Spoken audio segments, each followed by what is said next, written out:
Welcome to Milspouse Matters, the podcast dedicated to telling the stories of military families, one spouse at a time. Need some inspiration as you navigate military life? Moves, deployments, raising military kids, keeping your marriage together, career issues, and more? Get an encouraging, humorous outlook from a spouse who's been there for 30 years and more moves than she can count. Join host Jen McDonald, author of the book You Are Not Alone, Encouragement for the Heart of a Military Spouse who knows that we're stronger together. Grab your cup of coffee or a glass of wine and sit back and relax as Jen talks with military spouses, both new and experienced, who will give you real-life hope and support for your own Milspouse journey.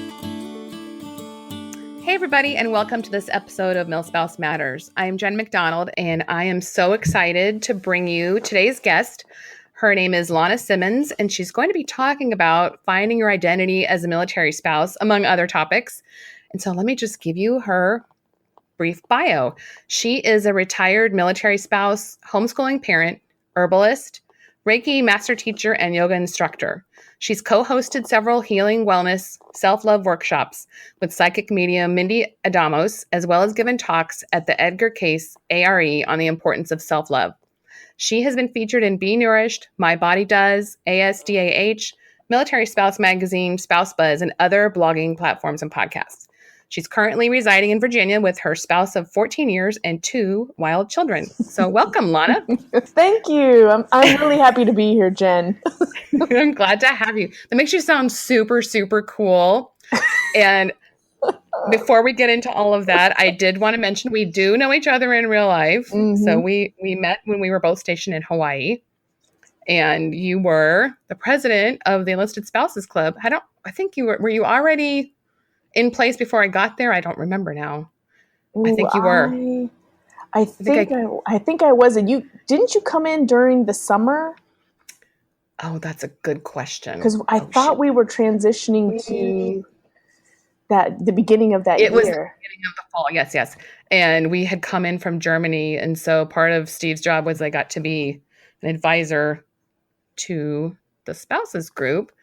And kind of came in and got to know you that way. So you were wrangling all these different clubs and people and well, remember, activities. At that time, we weren't official.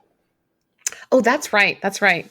Yeah, I remember that because I came in, I was like, where are your bylaws and where are these? And everybody's kind of like, are what? Yep. Yeah. Oh, that's right. So we really got to know each other over budget talks and bylaws and issues with board members, but we won't go into those things.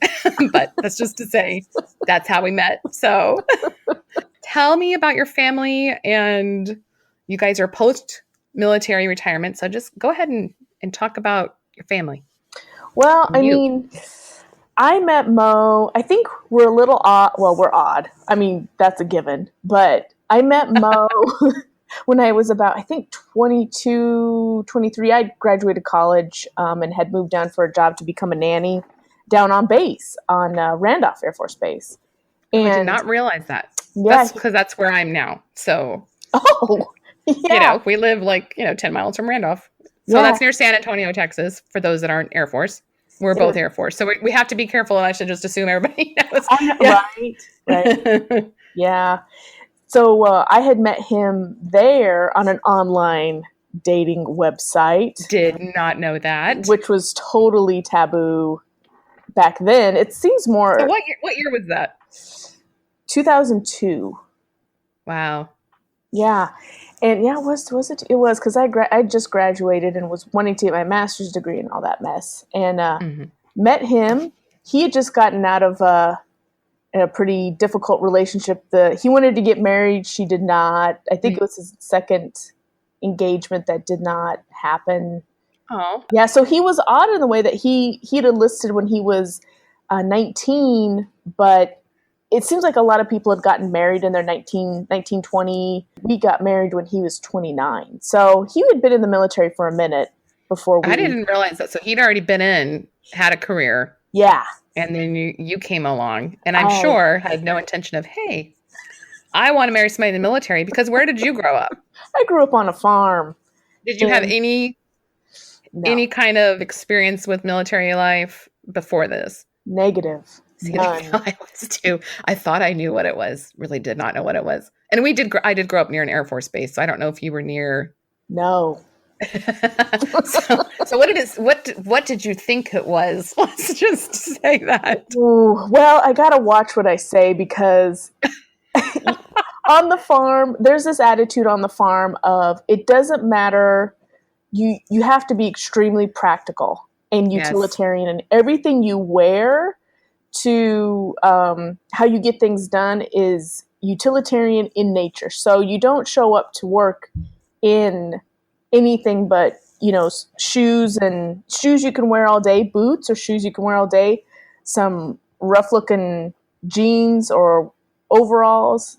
Mm-hmm. So, and you got to be prepared to deal with it has to be practical. You do. So with the military, there's this element of that you need to be presentable, and like, Mo had to wear certain clothes, his blues, to do a briefing or something like that. And I didn't understand that. I'm like, so if you don't look pretty, you can't tell somebody critical information? Exactly. That was really foreign to me. That whole professional bearing thing. Yeah. It was really that was probably more difficult for me to handle than I wanted to admit. So that was really a difficult thing in that sense. But it's what's nice about the military too is that it's an environment where you may not agree with it, but it you kind of get shaped by it anyways. They don't care if you agree with it. Yep. What is it? No one's asking your opinion or how you feel. I remember saying that to a military spouse when we were very early days. She said something like, they had orders to go somewhere and then it just suddenly changed. And I said, well, how do you feel about that? And she just looked at me. She goes, it does not matter how I feel about that. And I thought, oh, okay, that's the way it's going to be. Like that's the mindset you have to have. It really doesn't matter how you feel about it. Does not factor in. But in a sense, so that was familiar to me, that attitude of it doesn't matter how you feel, because wheat has to get planted. It doesn't matter if you're having a bad day or whatever. The weather is clear. And if you have a cold or you're not feeling good, that's too bad. You have to get, wheat in the ground now. Yeah. So I understood that piece, but it was an interesting adjustment. But you still had to look pretty. It's like I'd have to look pretty, go planting the wheat, but. Oh, gotcha. So appearance matters. Well, and you said, were you working on your master's at the time or you were thinking about it? So you were coming in a little different too, as far as you had your own goals. You had, I shouldn't say different than what people think, because I think a lot of military spouses have their own thing going on. They have their own goals, career, etc. But especially when they're younger, maybe not as much, I guess, is what I'm trying to say. No, and I would have to say with my experience from what I saw, and this is neither good nor bad, but what I saw was with the enlisted folk, it kind of seemed like a lot of them were young and they had kids young, and they would usually go to college later on. From what I saw, they'd have their babies first, and then as they got older, then the active duty member, then they would attend college. With the officers, it was always college first, then babies, but if they chose that route. So that's what I saw. And so I was different in the sense that, I was, 25 or 26 when I had and no kids. Yeah. Right. But this was our first marriage. This wasn't his second or my second. Right. This is our first marriage. Oh, did people think that he was on a second marriage? Yeah. Because the term, quote, older is so relative, because 29 is not old. Right. But for a lot of, and I wish I had the statistics right in front of me, but like the Blue Star Families surveys and things like that talk about this, the majority of younger service members, how the big majority of them are married. And it does not coincide with how it is in the civilian world. It's just interesting. Yeah. So, I wonder if the element of loneliness doesn't play. That, and I think because they have a career. They have a stable income, and a lot of things in the military are geared towards families. You have family housing, you have family days. That's still the way it is, and I do think it's maybe easier to be married than have to live in the barracks or, on your own if you're not, just coming in. So you got married and then he served how many more years before he retired? Ooh, I think it was 12 more years. Okay. So what surprised you the most about military life other than that you couldn't? Well, you could have worn your overalls to the spouse's coffee. You could have. But what was that the biggest surprise, or was there something more? It was a couple of things. You know, I came from a family, a large extended family, and when you had kids, you know, people were there to help. Oh. You know, you could go to the grocery store by yourself. You could go to the doctor's appointment by yourself because, you know, grandma or auntie or whoever could watch your kids. Where with me, with us, it was, you know, Mo and I had to have the discussion. And this is why I ended up not working and this is, you know, everybody does it differently in the military. Mm-hmm. But for us, because we were overseas, you know. And where were you at this time? We were at Stuttgart. In Germany. Mm-hmm. We were in Germany, and was that your first assignment? Oh wow! So you got married, went to Germany. Yeah, in Germany, we had met. Okay, San Antonio. He was ending his orders there. We dated for a couple years, and I got pregnant. So I was like, I was like that woman that was like, I don't need you. I can take care of this child by myself. I'm not going to marry you because you're in the military. Oh. You can see how well that worked out. Here you are. How many years later? How long have you been married? 14. 14. Yeah. So that didn't play out the way you thought it would. Because I was like, I don't need you. And he was like, no, but I want to help you raise our son and blah. I'm like, whatever. You know, what a good guy. I hurt his feelings. And then he got orders after I was pregnant. He received orders for Germany. And we had to have, you know, it's not very romantic. I'm not a romantic person. I remember saying to him, and he's more of the romantic person. I said to him, you know, I don't know if you're my soulmate. I don't know if I believe in soulmates. This is literally how it went down. But when I look at your qualities, who you are, and how well we get along, I think I have the best chance of success with you. And wow. That's, you know, bowl them over with that romance. I just made a pros and cons list, and the pros outweigh the cons. Yeah. So, you know, why don't we just give this a go? He was like, he looked at me and he said, okay. And he's like, but I really love you. And I'm like, yeah, I love you too, and all that. And you know what? That should have been your vows that you wrote yourselves. We wrote our own vows. I don't know. I think you're okay. Let's give it a shot. All right. Sounds good to me. You may now kiss the bride. I'm looking at my odds here, and I think the odds are slightly in my favor, so let's give this a go. That's hilarious. That's too funny. So that's really why we decided to, if Germany hadn't come up, I don't know that we would have pushed marriage. It kind of forced the issue.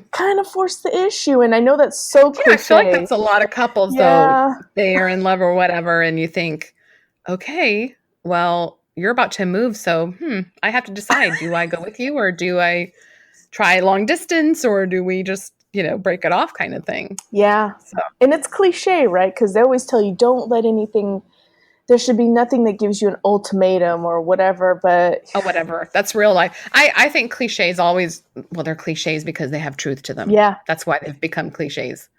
Yeah.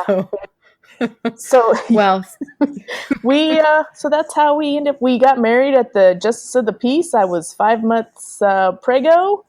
And and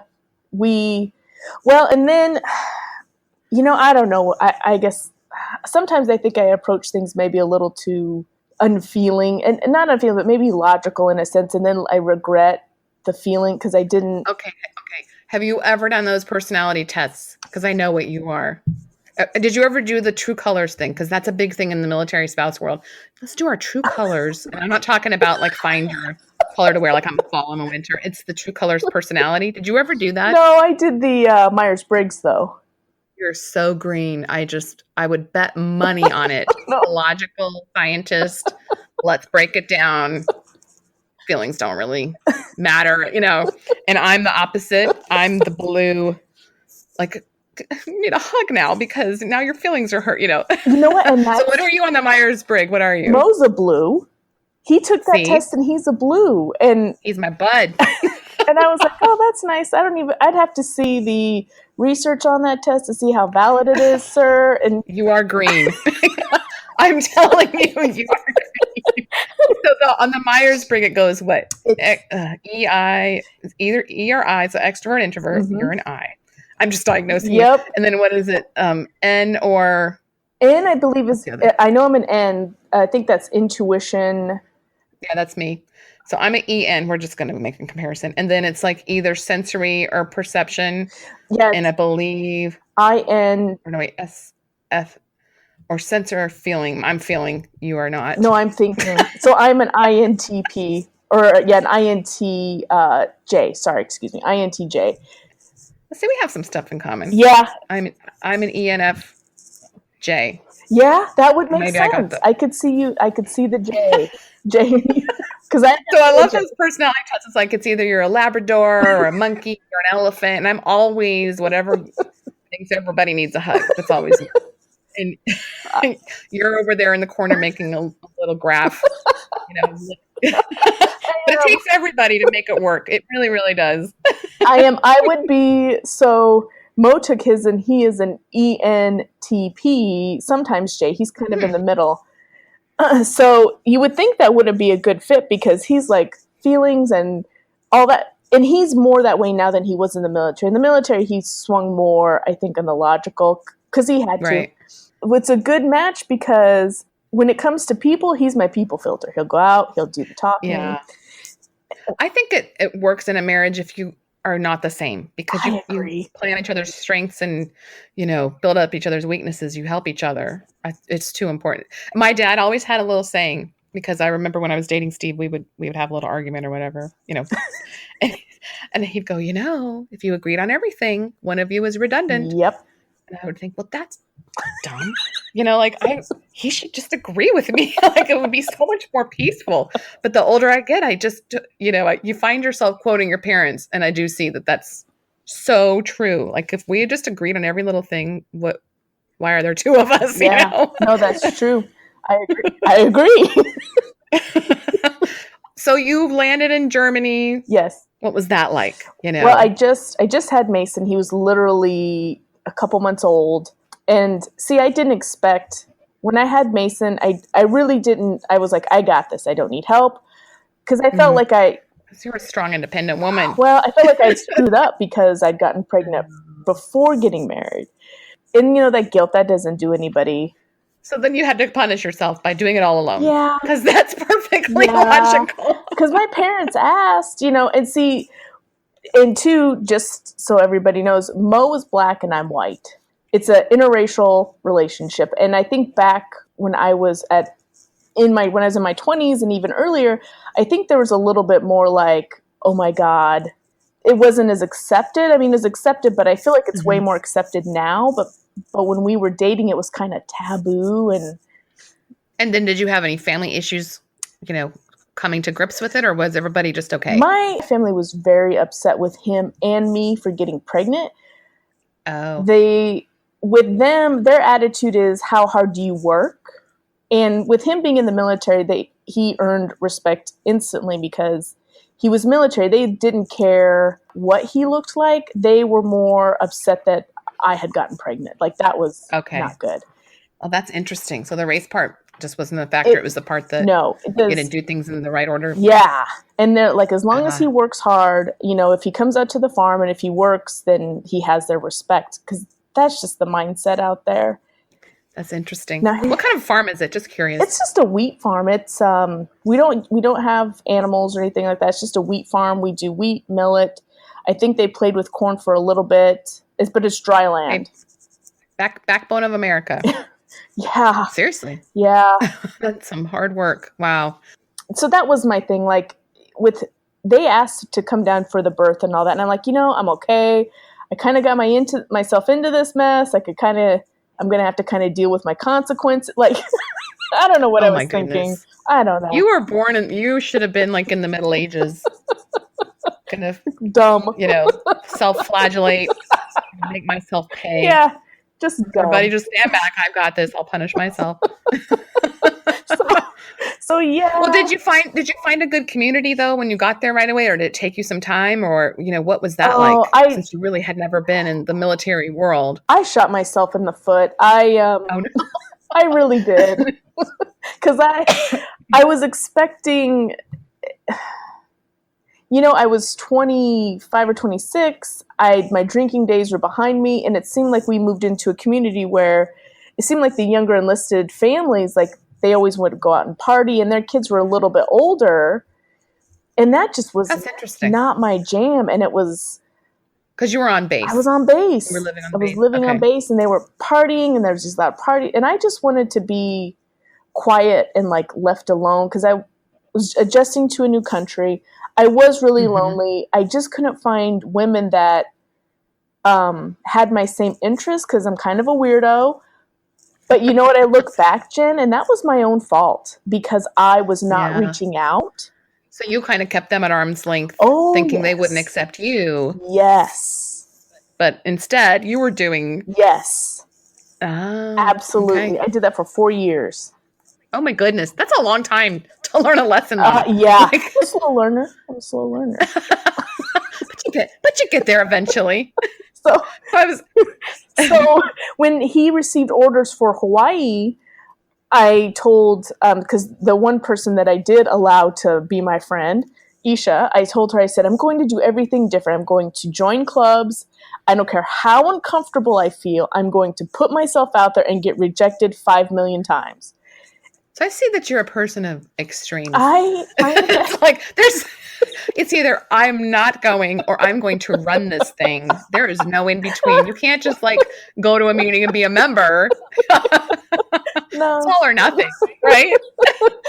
Yeah, that's kind of waned a bit with age, but not much. So what year was that? Because how many times did you go to Hawaii? Just the once? Is that when I met you? Okay. So how long had you been there? 1 year. 1 year before you got there. Because I was I did join as a member, and then they said, hey, we need some more board members. I'm like, why not? And I became the activity coordinator at that point. And then from there, I just kept trying to, like, just reach out. And then I met you. And honestly, Jen, I think like kind of meeting you and then meeting like Tammy and a couple of other people that I just felt comfortable with. Then I quit the whole reaching out thing as much because I felt comfortable. Right. But then the kind of the sad thing about that is when I find my people, it's really hard for me to move on. And the military does not allow for that. Like, you will move on. You will. So your husband's retired, my husband's retired. And I think, so by the time I met you, what was that, 2009? No, 2010. He had been in for 20-something years.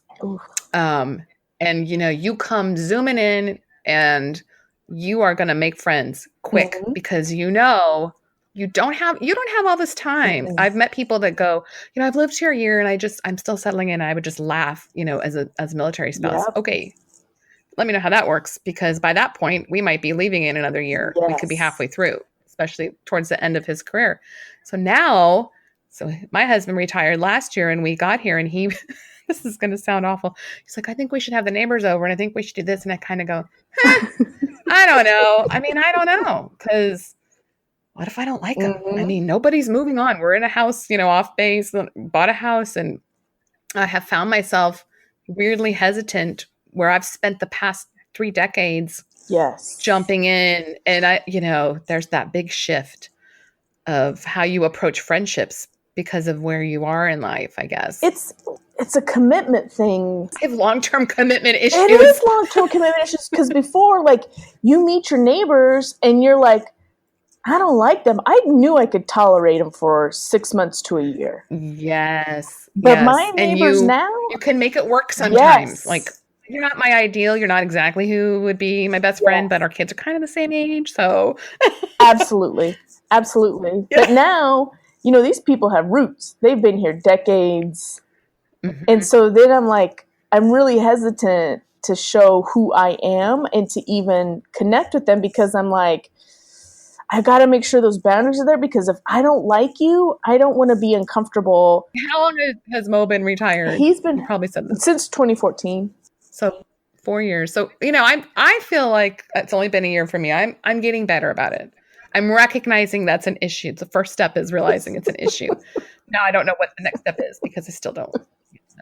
But I have some people, I have my friends, but back to the whole military spouse life. How did you find, or maybe let me think how to word this, because you did jump into maybe activities you maybe normally wouldn't have. Was that who you really were? Did you feel like that was you, Lana, or did you always struggle with kind of who your identity was as a military spouse, or just talk about that a little bit? That is such a great question, because and I think that was part of the struggle with Germany, because I did not want to stop doing the things that I liked to do what the military had available, if that makes sense. Like the certain clubs that they had available, the way that we had to be around like Maurice's bosses, his, all of that stuff. Like it's different. I didn't want to have to change who. So it was hard, because the military is like, well, you should like these things, or these are the resources we have available to you. And if we don't have it, good luck. You're going to have to figure it out. And so when we got to Hawaii, I decided I will take advantage, because there are a lot of resources. And instead of me being a picky jerk, I will take advantage of the resources that are available and go with it. So I don't. And you did. Yeah, I think I did. I just jumped in, and serving on a board is not who I am. Generally, I'm an introvert, and I would much rather have time to think about things and mull things over and do research. And I love complexity. I think that made you such a good president, though, because you were unflappable. This is what I remember of you during that time. There's some drama sometimes with spouses. Let's just, be honest. And, I think that whole practical side of you of, let me just get to the root of what's actually going on. It was very good. It was very even keeled. So I thought you did a fabulous job. Well, no, I appreciate that. But I didn't feel, I always felt like somebody with more personality, or that worked with the people better, would have been a better choice, because I was always very like, well, what's the heart of the issue? And let's start there. And that's very much more of who I am. But no, I think some people need that, so they can get kind of centered back around to, let's make a good decision here and not get off in the weeds about something that doesn't matter. No, I think it's great. Yeah. So I would have to say that I didn't know who I was, but I was really exploring a lot of things. And that even would extend to the next base in San Angelo, where I totally fell apart. It was also this coming to the end of this time of our lives. Because his last assignment. That was his last assignment. I've spent years doing this stuff for the military. Well, I don't have a resume. Well, now what do you know? It's like I told you in that one comment. It's like I've lit a match to my life for the last 14, 15, even 20 years. Because before then, I was in school. Like I had nothing to show. Right. You have these big gaps, and somebody, a potential employer or whatever would be kind of going, so what happened here? Yes.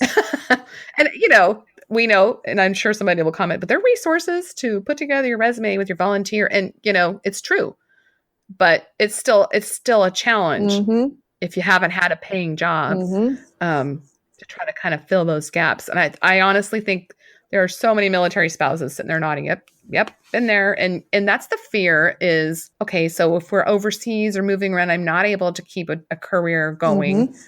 What's that going to look like 10 years from now? And, I had to have that moment where I felt bad for myself. I know that's not ideal, but I think No, you do. I think I had to have that moment where I looked back, and this was part of it. I looked back and I thought, wow, I didn't do what I was supposed to do, or what society told me that I should have done, which is have this career that was like a step ladder up, and then I go to fear as far as well, if Mo ever loses his job, we can't live off yoga. You know what I'm saying? Or Reiki, we can't live off that stuff. Maybe on these podcasts, we'll talk about that at the end. all the places that you are. I think you have a burgeoning business right there. Right. But that's so true though. You have to give yourself permission to be upset and to just kind of sit there for a minute, and then you put a limit on Yes. it, and then you do the work and move on after that. But no, I one time, so we were in North Dakota, and so we come from Guam, which that just seems wrong, doesn't it?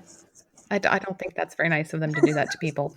So we were waiting for housing, and he had an assigned house because of his job, and so it was supposed to be done in 2 weeks, and it was supposed to be in 4 weeks. Well, what ended up happening was we sat in TLF from April till September, and I think in July he comes to the TLF where we are with our 4 small children, and he says, "I need to tell you something." I was like, "Don't you say it. Don't you say there's another delay." And he said, "It's going to be 6 more weeks."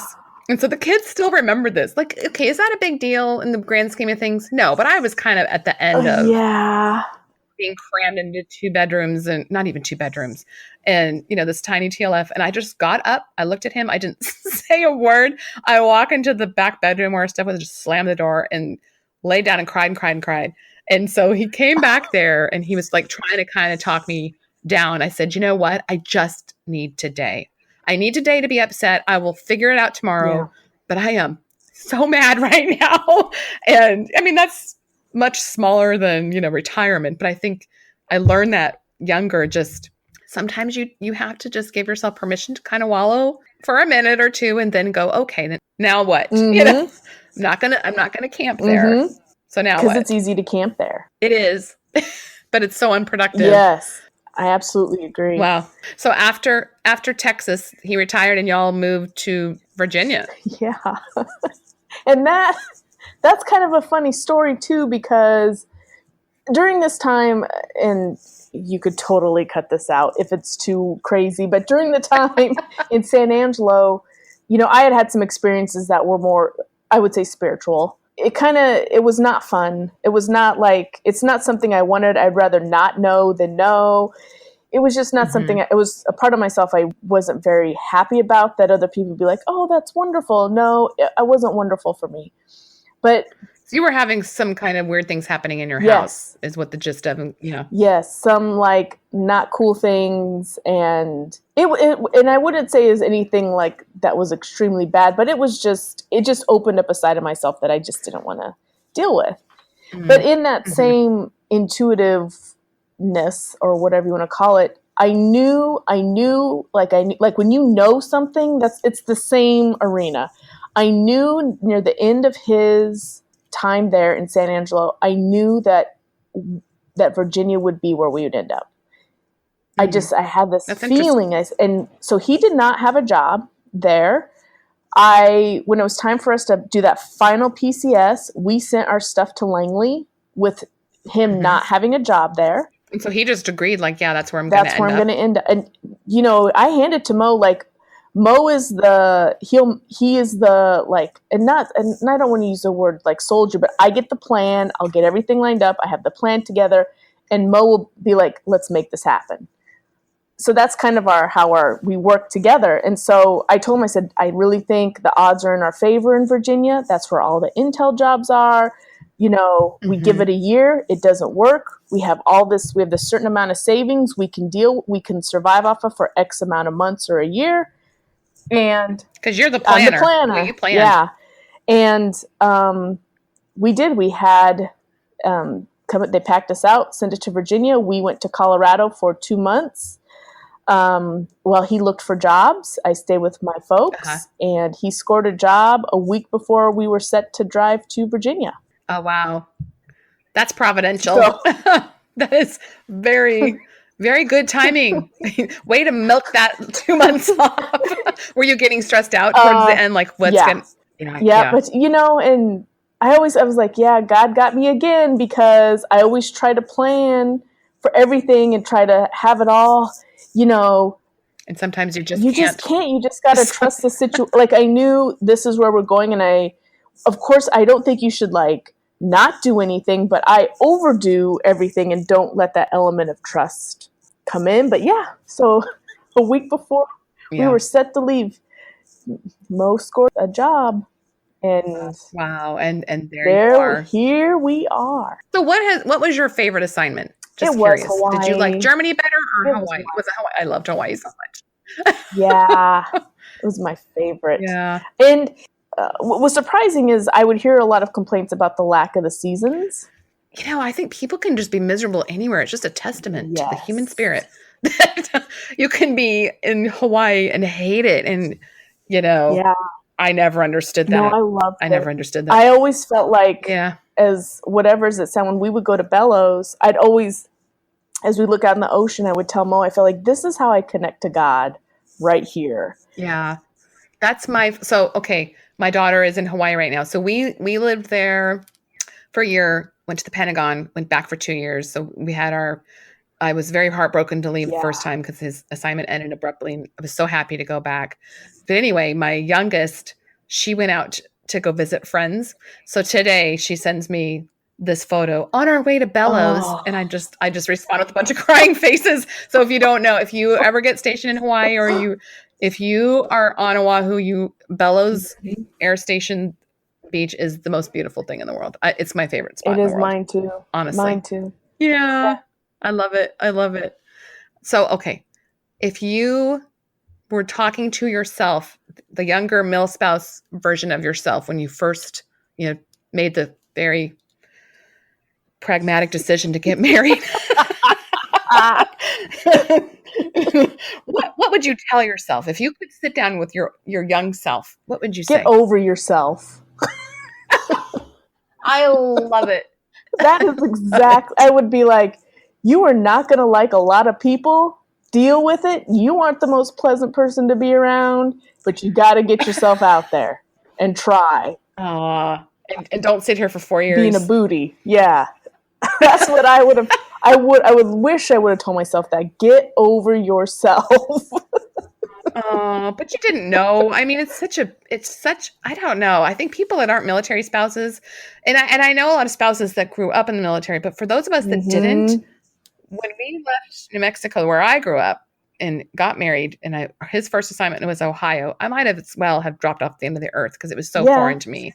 And I was miserable for about a year. Yeah. And I mean, I just was.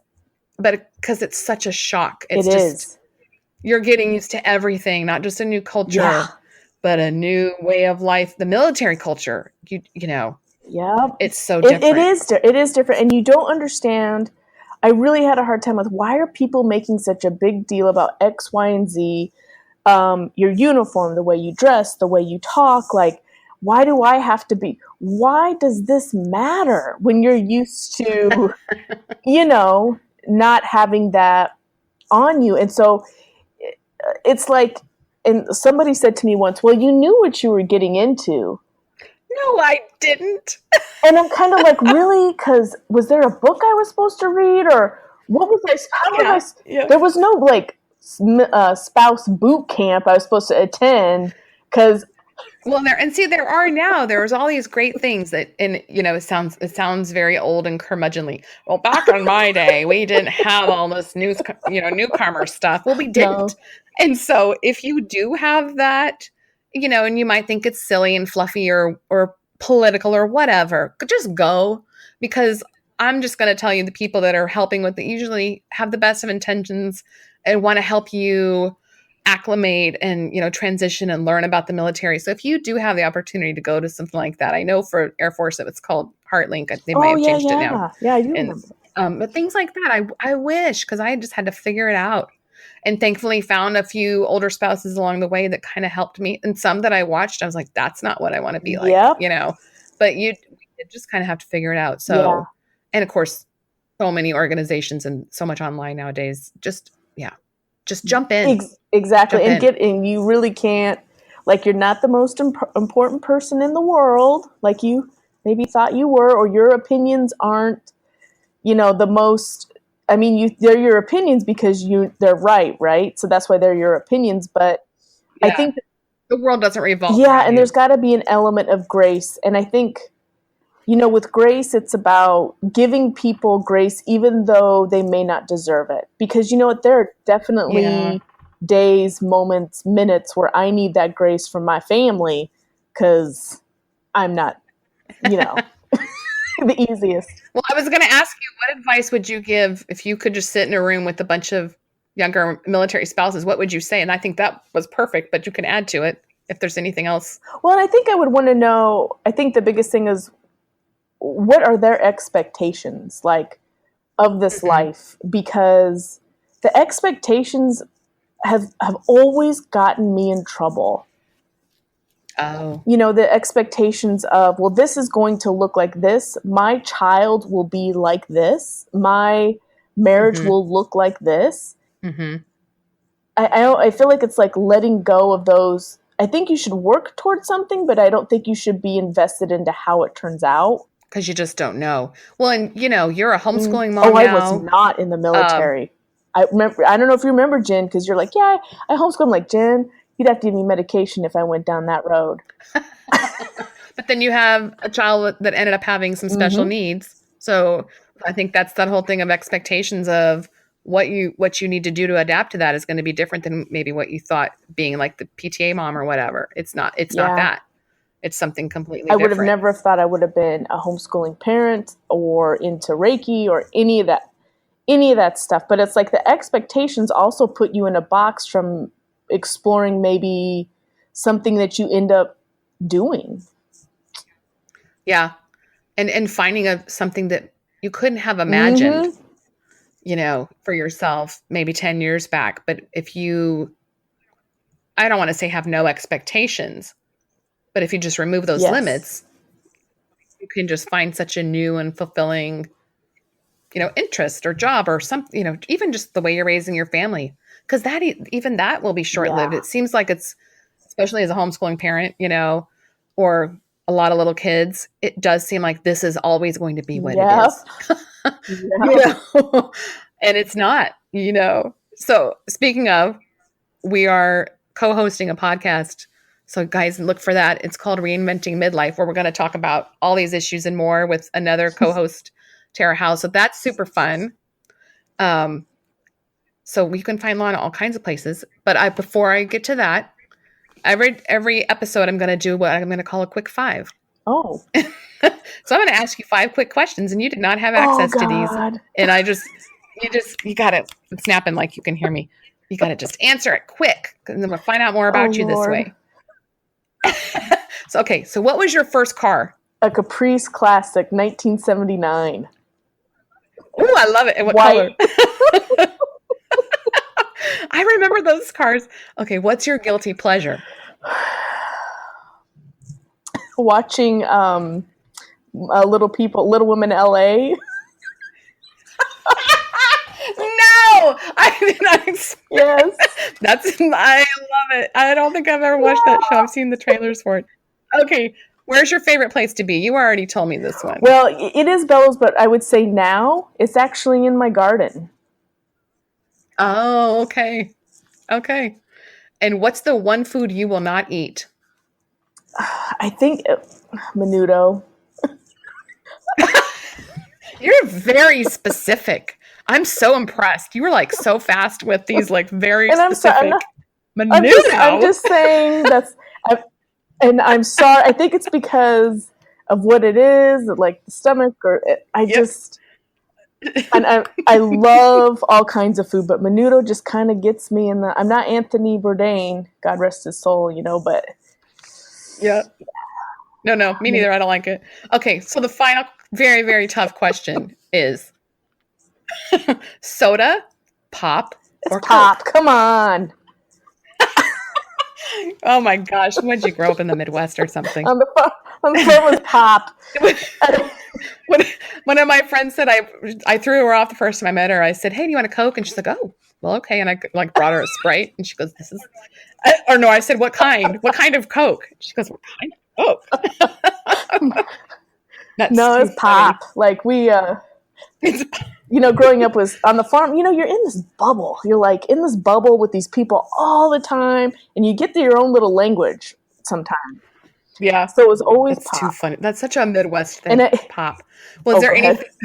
Go ahead. I was just going to say, when we went to I went to Montana for college, and then I went down to Texas, and I'm like, do you guys have any pop here? And they're like, pop? I'm like, well. See, it's very telling. It'll tell you which part of the country you're from. So, and just for future guests, I'm not going to always be asking the same things. I'm going to mix it up. So don't think that you can think about this and come with an answer. I know exactly. I'm going to totally change them. Well, I just wanted to see if there's anything else you wanted to add. It's just been so fun talking to you and talk about where we can find you and what you're doing. What are your latest projects? Lord. Well, if you would like to connect, yes, you could go to just my website, lanasimmons.com. I dabble in herbalism. We're working on, knock on wood, opening up a small farm. And it's kind of cool. Like what we're in the middle of doing. And I have another podcast called Well Full with a psychic. So if that's scary, don't go there. But she's crazy. Well, how many podcasts just are you doing right now? Just the midlife. Just the two. Just midlife and psychics. So the Reinventing Midlife, where do we find that? www.reinventing-midlife.com. And that will be on iTunes, Stitcher, iHeartRadio, Spotify, everywhere.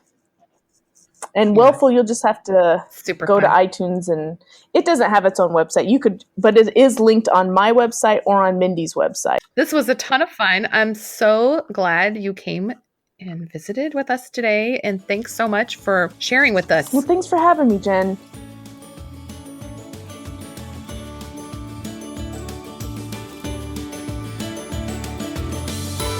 Connect with Jen at jenmcdonald.net or on Instagram, Twitter, and Facebook. You can also purchase her book, You Are Not Alone, Encouragement for the Heart of a Military Spouse at Amazon.com, Barnes & Noble, and other booksellers. Love the show? Don't forget to leave a review on iTunes.